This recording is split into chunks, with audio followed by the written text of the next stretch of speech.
밑에 띄워드리겠습니다. 아, 이건 잘라주십시오. 사실 크리에이티브를 억지로 쥐어짜내면 오히려 너무 세상에 많은 것들만 나오거든요. 이미 보고 들은 걸 조합해서 하는 게 이제 마케팅 문구이다 보니까 저희 같은 경우에도 최대한 이제 겹치지 않게끔 우리 브랜드, 우리 학원, 우리 매장에 딱 걸맞는 문구를 만들 수 있게끔 굉장히 고민을 많이 하는 편입니다. 다만 직접 운영하시는 입장에서 마케팅 회사처럼 조금 뭐 거창한 문구를 바라시는 게 아니라고 하면 당장 우리 학원을 드러낼 수 있을 정도의 문구만 필요하신 거라면 저는 최근에 이제 검색 엔진이 많이 발달했다 보니까 그걸 적극 활용하시는 것도 좋다고 말씀을 드려요. 제가 추천해 드릴 만한 책이 한 권 있는데 그건 이제 우리 유튜브 채널 하단에 한번 첨부를 해드리는 걸로 하고요. 그걸 조합해서 활용하실 수 있는 이제 AI 엔진을 하나 소개를 해드리겠습니다. 그냥 근데 그 책 이름 말씀하셔도 괜찮을 것 같은데. 아, 그 책 같은 경우는 지금 기억이 안 나가지고요. 밑에 띄워드리겠습니다.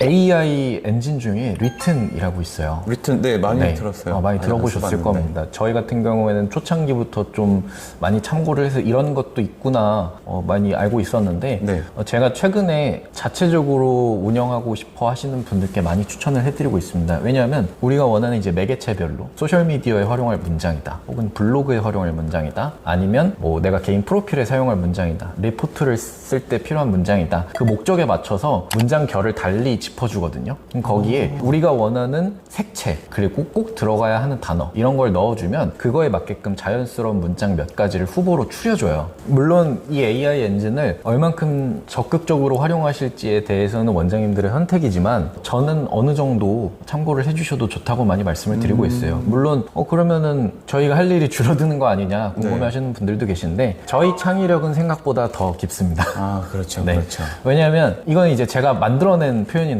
역검색이라는 걸 항상 해요. 검색. 저 같은 경우에는 제가 아무래도 기획 총괄을 맡고 있다 보니까 제가 만들어낸 카피가 혹시나 제 경험에 의해서 만들어진 건 아닌지 의심을 항상 하거든요. 그래서 구글이나 네이버 같은 검색 엔진에 제가 만든 문장을 검색을 해봅니다. 조금이라도 비슷한 문장이 있으면 저는 그 문장을 쓰지 않아요.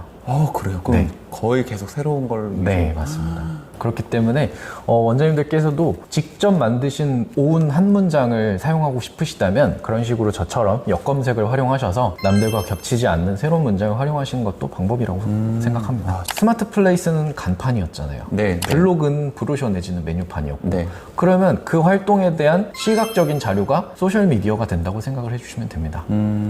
그리고 나서 이외에 뭐 오프라인 홍보 매체가 있겠죠. 현수막이라든지 전단지라든지 아니면 인터넷 어떤 커뮤니티에 배너 광고를 할 수도 있는 거고요. 뭐 맘카페. 이런 부차적인 것들은 시즈널 할 때, 그러니까 어떤 시즌이 있을 때 있지 않습니까? 여름 시즌, 겨울 시즌, 아니면 우리가 마음 먹고 이번에 신입생 홍보 이벤트를 하겠다 할 때, 그럴 때 하시는 게 좋습니다.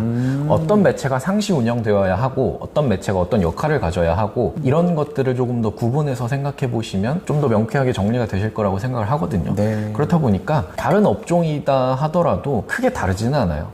여기에 얼마만큼 예산을 더 사용할 것인지 혹은 매체의 순서를 어떻게 좀 바꿔서 활용할 것인지 등등이 좀 다를 뿐입니다. 예컨대 이제 커머스라고 하는 쇼핑몰 같은 경우에는 우리가 들어가는 커뮤니티가 좀 다르겠죠. 뭐 학원 같은 경우에는 학원 전문 이제 커뮤니티가 되겠지만 커머스 쇼핑몰 같은 경우에는 말씀하신 맘카페라든지 아니면 공동구매 커뮤니티라든지 하는 곳에 조금 더 예산을 투입을 할 거고요. 뭐 학원 같은 경우에는 교육 커뮤니티 아니면 당근마켓처럼 학부모님들이 조금 더 많이 접할 수 있는 앱에 입점을 하겠죠. 뭐 다른 사례로 에스테틱 샵 같은 경우에는 당근마켓처럼 에스테틱 업종만 모여있는 또 다른 앱이 있을 겁니다. 그런데 입점을 하는 거고요. 이게 매체가 사실 성격이 크게 다르지는 않습니다. 그렇겠네요. 진짜. 역할과 순서만 다를 뿐입니다. 그러니까 내 고객이 될 만한 사람들이 도대체 어떤 플랫폼에 모여있냐, 사실 이거 뭐 찾아보는 건데 제가 최근에 다른 강의에서 얘기했지만 학원 업계에서는 고객이 몰려있는 건 사실 제일 중에 역시 어쩔 수 없이 맘카페이긴 하더라고요. 학부모님도 많이 계실 테니까. 저도 짚어드리고 싶은 부분이 딱 그겁니다. 매체는 어차피 우리가 뭘 해야 될지는 이미 다 알고 계시기도 하고 거의 정해져 있다고 보여지는데 제가 오늘 매체보다 콘텐츠 내용에 대해 더 깊게 설명해드리는 이유는 그 때문입니다. 어떤 걸 할지는 이미 정해져 있고요. 왜 해야 되는지도 대강 이제 알고 계실 겁니다. 근데 어떻게 해야 하는지 그 방향성에 대해서 조금 더 생각하시다 보면 조금 시간을 투자해야 된다라는 강박도 벗어나실 수 있을 거고 아이디어에 대한 어떤 스트레스도 많이 떨쳐내실 수 있으리라 생각을 합니다.